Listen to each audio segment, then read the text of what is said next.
नमस्कार मित्रों, मैं विशाल सिंह वी काम ई लर्निंग में आपका स्वागत करते हैं।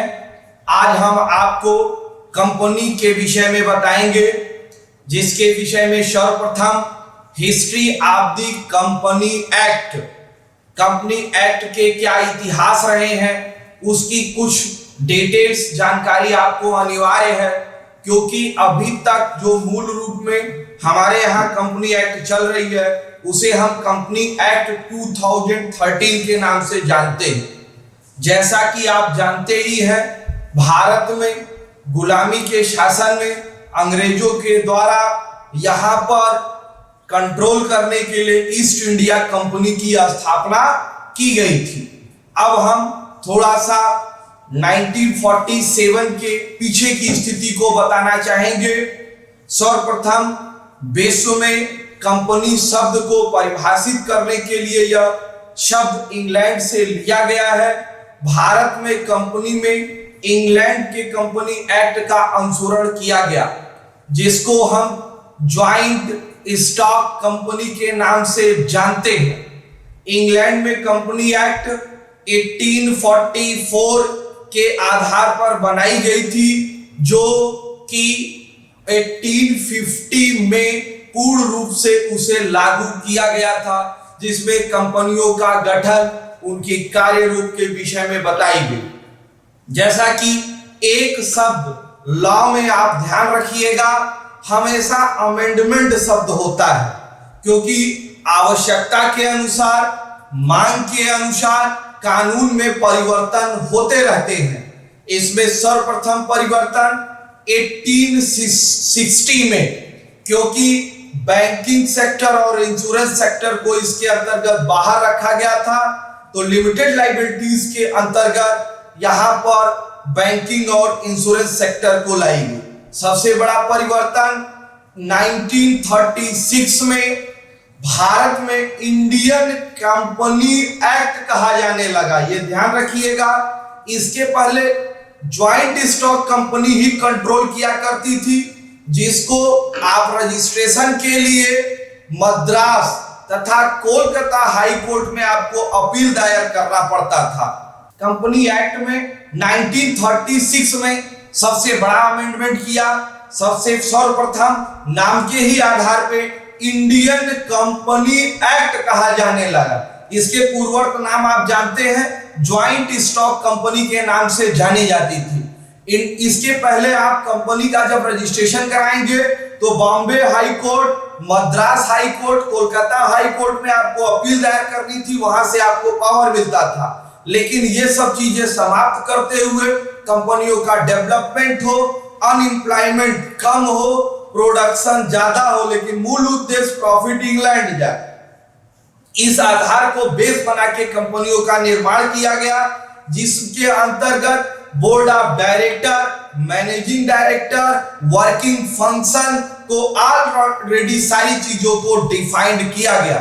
लेकिन यह प्रक्रिया भारत स्वतंत्रता के बाद समाप्त हुई। इंडिपेंडेंस, स्वतंत्रता के बाद भारत इंग्लैंड के कंपनी एक्ट के अनुसरण पर काम करता था, लेकिन इंग्लैंड के आधार को बेस मानते हुए इन्होंने अपनी नई कंपनी एक्ट 1956 को लागू किया गया, जिसके विषय में मैं आपको बताना चाहूंगा। सर्वप्रथम इस 1956 कंपनी के लिए 1950 में कंपनी एक्ट को सुधारने, पुनर्विचार करने और भारत को इंटरनेशनल लेवल पे कंपनियों को लाने के लिए एक कमेटी का गठन किया गया, जिसके चेयरपर्सन एच.सी. भाभा जी थे। उन्होंने 1952 में अपना रिपोर्ट प्रेजेंटेशन किया। 1956 में यह पूरी तरह से कंपनी एक्ट के रूप में लागू हुई, लेकिन यह 2 स्टेटों में नहीं लागू हुई। जम्मू एंड कश्मीर तथा नागालैंड में यह एक्ट लागू होता है, लेकिन वहां पर कुछ सिचुएशन, कुछ शर्तों के साथ लागू होता है। उस समय जो कंपनी बनी, कंपनी की एक विशेषताएं बनाई गई। कंपनी का रजिस्ट्रेशन कैसा होगा, कंपनियों का निर्माण कैसा होगा, प्रमोटर के विषय में बताई गई, मीटिंग बताई गई, डायरेक्टर्स के विषय में बताया गया, मैनेजिंग डायरेक्टर के विषय में बताई गई, ऑडिट रिपोर्ट के विषय में बताया गया। इन सब चीजों को वहां पर डिफाइन किया गया।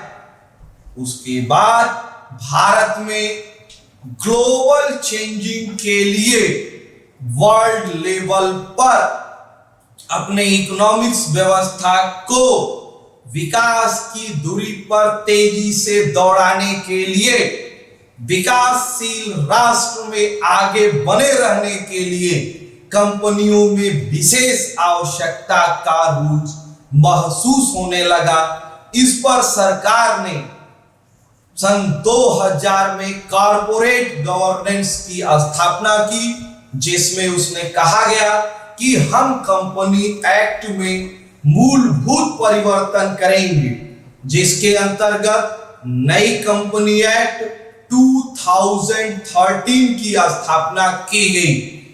2013 में कंपनी एक्ट में 470 सेक्शन, 29 चैप्टर, 7 शेड्यूल्स रखे गए। कंपनी की बिल 2012 में लोकसभा में पास किया गया। 8 अगस्त 2013 को यह राज्यसभा में पास किया गया। 29 अगस्त 2013 को राष्ट्रपति द्वारा यह इस पर सिग्नेचर किया गया, जिसकी नोटिफिकेशन 30 अगस्त 2013 को किया गया। सितंबर 2013 में पूरे भारत में नई कंपनी एक्ट 2013 को लागू किया गया। आवश्यकता होने पर इसमें भी अभी भी जरूरत समझने पर कुछ संशोधन किए गए।